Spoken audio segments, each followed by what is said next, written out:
Bonjour tout le monde, j'espère que vous allez bien. Je suis désolée, la semaine dernière je n'ai pas sorti de vidéo tout simplement car avec le Covid j'avais pas vraiment de voix, c'est pas encore trop ça mais ça va mieux. Donc je vais pouvoir vous faire une petite vidéo. Donc aujourd'hui on va parler de l'histologie et de l'embryologie. Et on va ici parler rapidement du latin puisque je pense qu'une vidéo entière n'est pas nécessaire pour cette matière. Donc qu'est-ce que l'histologie ? Donc l'histologie, c'est l'étude des tissus au niveau microscopique, donc au niveau cellulaire. Et on a également donc l'embryologie, qui est l'étude du développement de l'embryon de l'œuf jusqu'à la forme définitive du fœtus en fait. Dans cette matière, histologie et embryologie, en fait, c'est dans la même UE, c'est le même enseignant qui l'enseigne.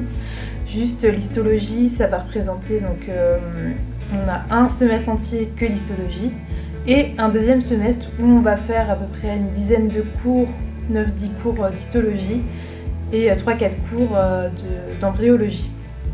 Donc en histologie, le programme, je vais vous le mettre entièrement ici parce que je ne vais pas tout vous citer, mais en gros d'abord vous commencez par voir les tissus un par un, les tissus musculaires, les tissus nerveux, etc. Donc ça c'est plutôt le premier semestre et quand vous attaquez le deuxième semestre, on va s'attaquer, on va vraiment voir plutôt les organes et à la fin on va voir l'embryologie. Alors comment est évaluée cette matière? Donc déjà, il y a des TP et durant les TP, en fait, vous avez besoin d'un livre où vous allez dessiner en fait les schémas de ce que vous allez voir en TP. Donc, votre enseignant aura prévu un certain nombre de lames à visualiser, à regarder et vous regarderez au microscope ces lames et vous les dessinerez et essayer de voir un peu la structure de chaque tissu.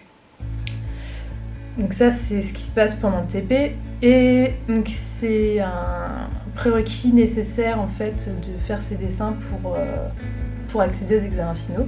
Donc il faut être assidu au TP, il faut être présent, il ne faut pas les louper. Ensuite vous avez des crédits tests, donc il y en a 3 par semestre il me semble. Et pendant ces crédits tests, on vous demande de répondre à un QCM sur le cours et également d'identifier, alors je sais plus combien c'était de lames, ça doit être 2 lames, quelque chose comme ça, 1 ou 2 lames. Vous devez identifier 1 ou 2 lames. Ou pareil, vous allez devoir du coup dessiner ces lames, d'où l'intérêt bien sûr en TP, et mettre les légendes. Pour l'examen, vous avez 3 questions. Une question, donc des questions ouvertes. Une question qui va porter sur les techniques histologiques, la histologie ou l'histologie générale. Une question sur la microscopie anatomique et une question sur l'embryologie. Et donc vous mettez le plus d'informations que vous connaissez pour ces questions ouvertes. Et également pour les examens, vous avez l'identification de 3 lames histologiques. Donc identification et description. Pour cette matière, il va falloir que vous ayez 3 livres vraiment essentiels. Comme je vous disais, vous allez devoir faire des dessins et donc vous allez avoir un premier livre pour réaliser ces dessins qui s'appelle Practical Manual of Veterinary Histology and Embryology.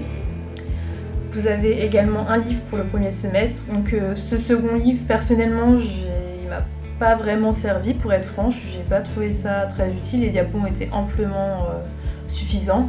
Donc c'est Histological Method. Et pour le second semestre, un livre que j'ai beaucoup aimé avoir, vraiment, je trouve qu'il est très très bien, très coloré avec des photos, etc. Et c'est Veterinary Histology 2. Comme je disais, il y a les diaporamas fournis par l'enseignant et moi j'ai trouvé que vraiment pour réviser cette matière, les diaporamas sont suffisants, vraiment. Ils sont vraiment suffisants, sauf qu'il faut quand même le livre pour la pratique. Et le livre pour le second semestre, Histologie 2, que j'ai vraiment trouvé pas mal. Vraiment, il m'a beaucoup servi.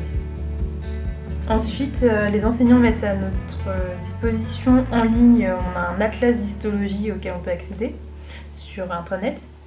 Et on peut également, en dehors des travaux pratiques, revenir en salle de TP pour s'entraîner sur des lames, tout simplement. Donc c'est vraiment bien, je trouve ce concept de pouvoir revenir à la salle, s'entraîner quand on veut, je trouve ça vraiment bien. Donc après, pour cette matière, je pense que qu'on n'a pas besoin d'aller voir des vidéos.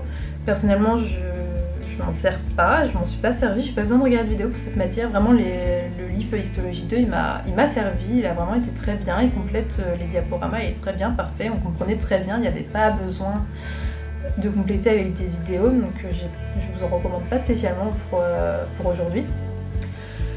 Je pense qu'on a fait le tour pour cette matière, donc je vais vous parler aussi un peu du latin, je vous disais. Donc on a des cours de latin à l'université, et donc je vais vous dire pourquoi on a du latin. Déjà parce que le latin c'est très utilisé dans le domaine scientifique pour nommer par exemple des organes, etc. Mais aussi car en Slovaquie, c'est important de le connaître dans le sens où quand on est médecin en Slovaquie, on réalise des ordonnances en latin. Me demandez pas pourquoi, j'en sais rien du tout, je sais pas pourquoi on fait ça, mais si j'ai bien compris, ce n'est pas sûr, c'est pour que les patients en fait ne puissent pas faire n'importe quoi avec les ordonnances, comme ça ils comprennent pas et ils font pas n'importe quoi. Comme ça, il y a juste les professionnels de santé qui savent quoi faire et voilà. Je trouve ça bizarre, donc le pharmacien vous explique comment prendre vos médicaments et voilà.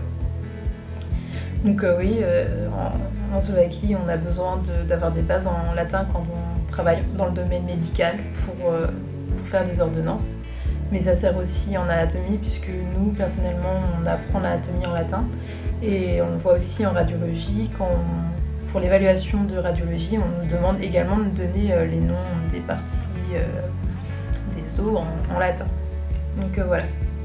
Pour cette matière, tout ce que je vais vous dire, c'est que vous avez un livre de latin. Donc il vous faut ce livre pour pouvoir vous entraîner puisqu'il y a les TD dedans. Et il faut bien suivre un cours. Je pense que vous vous entraînez sur les exercices, vous suivez bien un cours, vous apprenez bien votre cours et ça suffit également amplement. Donc j'ai fait le tour là, depuis le début là, j'ai fait le tour du programme de première année d'école vétérinaire, en tout cas pour ma part, puisque comme je vous ai dit, je vous parlerai juste de ce que moi j'ai fait, puisque je suis rentrée directement en 3e année post-BSI dans un programme condensé, donc il y a des matières que normalement il y a en première année que j'ai pas vu en fait dans l'école vétérinaire, que j'ai vu en fait en licence. Donc je vais pas vous en parler puisque je ne sais pas du tout comment ça se passe ici du coup. Mais si vous voulez revoir le programme, je vous invite à revoir ma vidéo d'introduction sur la première année d'école vétérinaire. On se retrouve donc la semaine prochaine pour une nouvelle vidéo qui va être également hors série. Donc cette fois-ci je vais vous parler de comment j'ai décidé que je candidaterais et que j'irais en école vétérinaire, mon parcours en fait. Donc, il y aura 2 vidéos je pense pour pouvoir parler de mon parcours, mais je vais vous expliquer déjà comment j'ai su que je voulais devenir vétérinaire.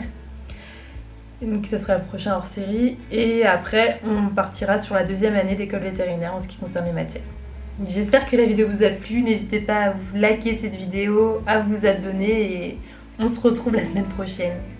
À très bientôt. Living day